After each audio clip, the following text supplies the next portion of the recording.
Est-ce qu'on peut faire le portrait de ces exportateurs de démocratie dans les pays de l'Est? Ils sont jeunes, ils ont tous 30 ans, ils ont tous fait des études de sciences politiques, ils ont tous été formés dans des universités américaines, et ensuite ils ont tous la volonté de se débarrasser d'un pouvoir corrompu ou semi-autoritaire qui est issu de l'ex-URSS. Les slogans, les symboles, les fleurs offertes aux forces de l'ordre, le choix d'une couleur, tout est conforme aux méthodes mises au point avant en Serbie, en Géorgie et en Ukraine. Les dictateurs doivent savoir que leur heure a sonné. Les États-Unis font tomber des dictatures et alors, c'est pas de l'ingérence. On vit à l'heure des droits de l'homme, de la démocratie, c'est comme ça. Alors, ce qui est un petit peu étonnant quand on voit ton sujet, c'est que apparemment, ils parlent très facilement, ces révolutionnaires, ils se cachent pas. Oui, c'est-à-dire qu'en fait, je pense surtout de les avoir filmés sur 5 ou 6 mois.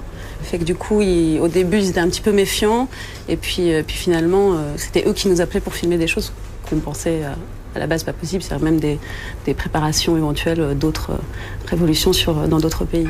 Manon Loiseau a enquêté plusieurs mois au plus près de ces artisans de ce nouveau programme Made in USA, ou comment les États-Unis tentent de faire main basse sur les anciennes républiques d'Union soviétique. Voici un film exceptionnel, États-Unis à la conquête de l'Est, de Manon Loiseau et Miloš Krivokapić.